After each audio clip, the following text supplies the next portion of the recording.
ဟုတ်ကဲ့အားလုံးမင်္ဂလာပါအဲ့တော့ကျွန်တော်တို့ဒီကမ္ဘာရွှေနဲ့ပတ်သက်လို့ကျွန်တော်တို့မေးကြအမျိုးလေးရှိရပါတော့အဲ့တော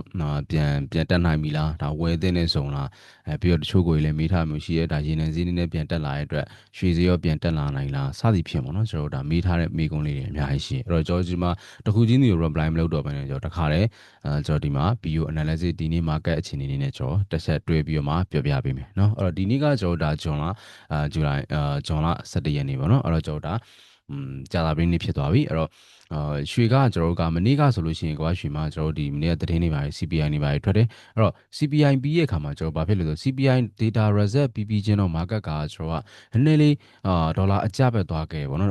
CPI result တွေမကောင်းဘူးအဲ့တော့ဒေါ်လာအကျဘက်သွားခဲ့တယ်ပြီးလို့ရှိရင်ကျွန်တော်နည်းနည်းလေးဈေးပြန်ပြီးတော့မှအဲ့ချိန်မှာတော့ရွှေဈေးနည်းနည်းလေးပြန်တက်တာမျိုးလေးရှိခဲ့တယ်ကျွန်တော် overall ရဆိုလို့ရှိရင်၄အောင်100ကျော်လောက်ထိပြန်ရောက်သွားတာမျိုးပေါ့နော်အဲ့လိုမျိုးလေးကျွန်တော်ပြန်ပြီးတော့ကျွန်တော်တွေ့ရတယ်ဒါပေမဲ့ကျွန်တော်တခုရှိတာကတကယ်တမ်းကြည့်မယ်ဆိုလို့ရှိရင်တော့အရင် true ကြအတက်ရှိရမှာမရှိဘူးပြီးတဲ့အခါမှာဆိုလို့ရှိရင်တော့အဲ့ data သတင်းထွက်တဲ့အချိန်လောက်လေးမှာပဲကျွန်တော်အတက်ရှိခဲ့တယ်ပြီးရင်တောက်လျှောက်ပြန်ကြတယ်လက်ရှိကရွှေဈေးဒီ4024ဒီနေ့ပြည့်မယ်ဆို4000ဈေးတန်းလောက်ထိကျွန်တော်ကြာတာမျိုးရှိတယ်အဲ့ဒီအချိန်မှာကျွန်တော်တို့ဒါပြောရမယ်ဆိုလို့ရှိရင်technical ဘိုင်းရပဲကျွန်တော်ကြည့်မယ် market ကို technical ရှုထောင့်ကပဲကြည့်မယ်ဆိုလို့ချင်းရွှေဈေးကဆက်ကြအောင်ပါပဲ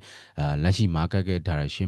market momentum market bias ဒီအကြပဲเนาะဒါကြောင့်မို့ကျွန်တော်အဲ့ဘက်ကစဉ်းစားမယ်ဆိုရင်ကမ္ဘာရွှေဈေးလက်ရှိက overall ရအဲ့လိုအရင်ကြီးအဲ့လို long term plan တခုနဲ့ဝယ်ဖို့တင့်တဲ့အခြေအနေမျိုးမှာတော့မရှိသေးဘူးဈေးတန်းအရာမိုက်တယ်ဈေးတန်းအရာတော်တော်ကောင်းနေဈေးနဲ့ကျွန်တော်ဘယ်လိုဖြစ်ဖြစ်ကျွန်တော်တို့ဒ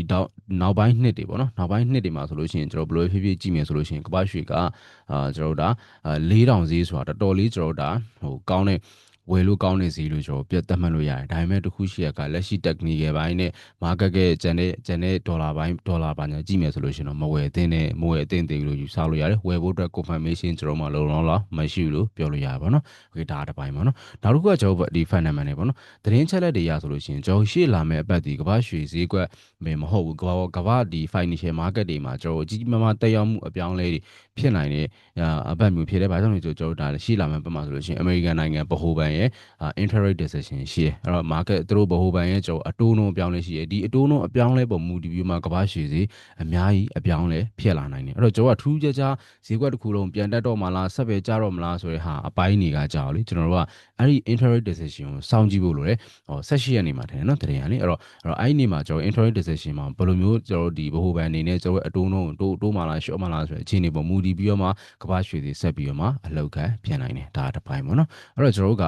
technical ဘိုင်းကကျွန်တော်ပြန်ကြည့်မယ်ဆိုလက်ရှိကမ္ဘာရွှေတွေကျွန်တော်ရှေ့ဗီဒီယိုမှာလည်းပြောပြပြီးသားဆိုလေကျွန်တော်ဒီအရင်ကြီးတောင်ပြောရမလို့ရှင်ရှေ့ရဗီဒီယိုကြီးကြည့်ပြီးသားဆိုသိမယ်ဆက်ကြနိုင်တယ်ဘယ်လောက်ထိကြနိုင်လဲဆိုလို့ရှိရင် overall ရဆိုလို့ရှိရင်3900ဈေးတန်းဝန်းကျင်လောက်ထိရနိုင်တယ်နော်3900ဈေးတန်းဆိုရင်နေရာလောက်ထိကျွန်တော်ကမ္ဘာရွှေတွေအကြကျွန်တော်တို့မြင်ရနိုင်တယ်အဲ့တော့ဘာလဲဆိုတော့အဲ့3900မှာကျွန်တော် daily ပဲကြည့်ကျွန်တော်ဒါ daily လောက်မှာဆိုလို့ရှိရင်ကျွန်တော်ကတကယ်stown ဖြစ်တဲ့demand zone တစ်ခုတွေ့ရတာဖြစ်တဲ့အတွက်အဲ့ဒီဈေးတန်းဝန်းကျင်လောက်ထိသွားနိုင်လို့ယူဆရတယ်လက်ရှိချိန်မှာကျွန်တော်အနေနဲ့အဝယ်ပေါ့နော်အဝယ်အနေနဲ့ဒါကျွန်တော်ကတစ်ဖက်ထူထောင်တစ်ခုကစဉ်းစားမယ်ပေါ့နော်ဝယ်ဖို့အတွက်စဉ်းစားမယ်ဆိုရင်ကျွန်တော်က technical ဘိုင်းကအဝယ်ဒီဘယ်လိုအခြေအနေမှာဝယ်သင့်တာလဲဆိုတဲ့အခြေအနေမှာဆိုလို့ရှိရင်ကျွန်တော်ကလက်ရှိနည်းနည်းလေး reject ပြထားတဲ့ swing high တခုရှိမယ်เนาะအဲ့တော့ဒီမှာဆိုလို့ရှိရင်ကျွန်တော်က reject ပြထားတဲ့ swing high ဆိုတာကျွန်တော်ဒီ point ကိုပြောတာเนาะဒီနေရာပေါ့เนาะအဲ့တော့ဘာလဲဆို4110နဲ့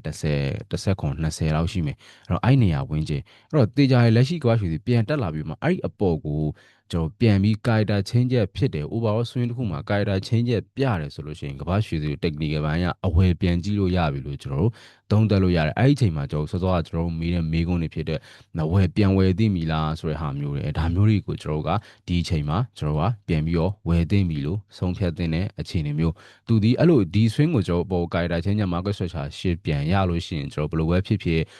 long term အဲ့လိုပေါ့အတက်တစ်ခုအနေနဲ့အဝယ်မဟုတ်လို့ရှိရင်တော့အပေါ်မှာရှိနေတဲ့ကျွန်တော်ကဒီအပေါ်က market cap တွေကိုပြန်ဖြို့တဲ့ကမ္ဘာရွှေတွေဒီ4300 4400ဆိုတဲ့ဈေးရန်လောက်ကိုပြန်အောင်လာနိုင်တယ်အဲ့တော့ကျွန်တော်စောင့်ကြည့်ရမှာဒီ4200ဝန်းကျင်4120ဝန်းကျင်မှာရှိနေတဲ့ဒီ swing ကိုစောင့်ကြည့်ရမယ်အဲ့ဒီပုံ market guide change တစ်ခု market structure ရှင်းပြခဲ့ရတယ်ဆိုလို့ရှိရင်တော့မဆိုးဘူးကျွန်တော်ဒါကမ္ဘာရွှေတွေကို technical ဘိုင်းကအဝယ်ပြန်ကြည့်လို့ရတဲ့အချိန်မျိုးလောလောဆယ်အချိန်တွေရောဒီကောင်ဒီကမ္ဘာရွှေကလောလောဆယ်အကြအချိန်တွေမှာပဲရှိနေသေးတယ်เนาะအဲ့တော့ကျွန်တော်30 minute လောက်နဲ့တွားကြည့်လို့ရှိရင်လည်းတွေ့ရလိမ့်မယ် အဲ့ဒီမှာ rejection ဖြစ်တာရဲဆိုရင်ဟာအဲ့တော့သူဒီ swing ကိုကျွန်တော် market နောက်တစ်ခါပြန် break ခဲ့ရင်ဒါဒီကျွန်တော်တို့ဒါသေချာပေါက်ကျွန်တော်ဘယ်လိုဖြစ်ဖြစ် swing ကြိုက်တာ change တစ်ခုလုံလောက်ရှိရလို့ကျွန်တော်တို့ယူဆလို့ရတယ်เนาะအဲ့ဒါလေးတစ်ခုကကျွန်တော်အနေနဲ့ overall ရဝယ်တင်ဆိုတဲ့ဟာအပိုင်းကိုပြောပြတာအဲ့တော့လောလောဆယ်အနည်းဆက်ဆုံးအယောင်းဝယ်လုံးမဲ့သူတွေအတွက်လက်ရှိ market မှာကျွန်တော်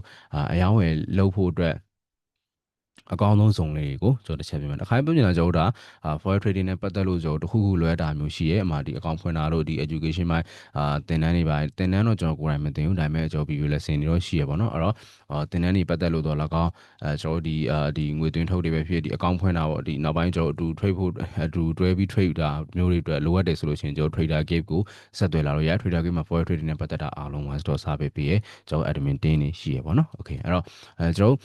လက်ရှိလောလောဆယ်အတွက်ဆိုလို့ရှိရင်လောလောဆယ်တော့ကျွန်တော်နည်းနည်းလေးအယောင်းလေးပို့တော့ကြာလောလောဆယ်ရီလို trade ဖို့ပေါ့နော်ရီလို trade ဖို့ဆိုတော့ကျွန်တော်အဝယ်ဆုံးလေးပေးခဲ့ရမှုရှိရအဲ့အဝယ်ဆုံးလေးတော့ TV ပြန်တက်ထားတယ်နော်အဲ့တော့ဒါ group တွေမှာပေးထားပါတော့ကျွန်တော်မှ group တွေမှာကျွန်တော်ဝယ်မယ်ဆိုပြီးပေးထားမှုရှိရအဲ့တော့ okay အဲ့တော့လောလောဆယ်ပြန်အယောင်းဆိုတော့အယောင်းကကျွန်တော်ဒီဘောကနေလေးသဘောကြာနော်လောလောဆယ်ရီလိုပေါ့နော် scalping အတွက်အယောင်းဆိုလို့ရှိရင်ကျွန်တော်တို့4000နဲ့100ဝန်းကျင်လောက်မှရှိရဒီဘောဆဲဆုံးလေးတော်တော်လေးသဘောကြာတယ်အဲ့ဆဲဆုံးလေးမှာကျွန်တော်ဘယ်လိုဖြစ်ဖြစ်ဒီဆဲဆုံး decisional zone ပုံစံမျိုးဖြစ်သွားဖြစ်တယ်ကျွန်တော် scalping တော့ရီလိုတော့သူအလုပ်ဖြစ်နိုင်အောင်မယ်လို့ကျွန်တော်ယူဆရပါဆိုတော့ကျွန်တော်ကတက်လာမယ်ဒီမှာကျွန်တော် confirmation တစ်ခုခု rejection မှာကျွန်တော်မှပင်မာရေးပါတုံးတယ်ဆိုလေပင်မာပေါ့တစ်ခုကိုသုံးတဲ့ confirmation တစ်ခုရရဆိုလို့ရှိရင်ဒီဘောကနေရောင်းကျွန်တော်အဲ့အယောင်းလေးအားပေးရ okay သူဒီတေးကြအများကြီးမဟုတ်တော့အနေငယ် rejection ရှိနိုင်တယ်ပြီးမှဒီနေရာကိုပြန်ဆောင်ကြည့်ဒီကောင် break သွားဆိုတော့ကျွန်တော်တို့ပြောခဲ့တဲ့ရှေ့ကကျွန်တော်ပြောခဲ့တဲ့ဟာကိုပြန်ခေါ်ကျွန်တော်တို့ဒီ swing break ပြီးဖြစ်တဲ့အတွက်ကဘာရှည်နေနေလေးဒီရက်ပိုင်းမှာနောက်ပတ်တွေမှာဆိုလို့ရှိရင်အတက်တွေပြန်ပြီးသွားနိုင်တယ်အဲ့တက်မှာဆိုလို့ရှိရင်ဆိုတော့လို့ကျွန်တော်က retracement အတက်တွေဆိုလို့ရှိရင်ကျွန်တော်4ရောက်100 4ရောက်200တို့တဘာလေးကျော်4ရောက်အပေါ်4ရောက်200ကျော်4ရောက်300ဝန်းကျင်လောက်တွေဒီ retracement အတက်တွေပြန်ပြီးတော့လာနိုင်တယ်เนาะအဲ့တော့ဘယ်လိုရှိရင်ကျန်တဲ့ overall ရတက်ရှင်းမတက်ရှင်းရတော့ကျွန်တော်ဆော့လို့rate decision တွေပါစောင့်ကြည့်ရမယ်အဲ့ပုံမှာမူတည်ပြီးတော့မှ okay ဒါဆိုလို့ရှိရင် overall ရဈေးကတော့ပြန်တက်နိုင်တယ်ဒီ4ရောက်အောက်တွေပါဆင်းသွားပြီးဆိုတော့ကျွန်တော်3900တို့ပါတော့ဒီအောက်အကျမှာပဲပြန်ရှိနိုင်နေဆိုတဲ့ဟာတွေအဲ့ဒီအချိန်မှာကျွန်တော်တို့နည်းနည်းလေးပို့ပြီးတော့တုံတက်လို့ကောင်းလိမ့်မယ်เนาะထူးခြားတဲ့ရှေ့ market နဲ့ပတ်သက်ပြီးထူးခြားတဲ့ရှေ့ကျွန်တော်ထပ်ပြီးတော့မှပြောရမယ်ကို့အမြင်လေးရှိလို့ရှိရင်လည်းကျွန်တော်တို့ဒါ video တွေအောက်မှာကျွန်တော်ဒါဝင်ပြီးတော့မှဆွေးနွေးသွားလို့ရတယ်เนาะအားလုံးအကျိုးမြတ်တွေအများကြီးရရှိရ trader ဖြစ်ပါစေလို့ဆုတောင်းပေးပါရစေ trader နဲ့ပတ်သက်ပြီးတခုလွဲတာရှိတဲ့ trader ကြီးကိုလာပြီးတော့မှကျွန်တော်ဒါစုံစမ်းလို့ရတယ်မေးမြန်းလို့ရတယ်เนาะ okay အားလုံးကျေးဇူးတင်ပါတယ်ဗျာเนาะ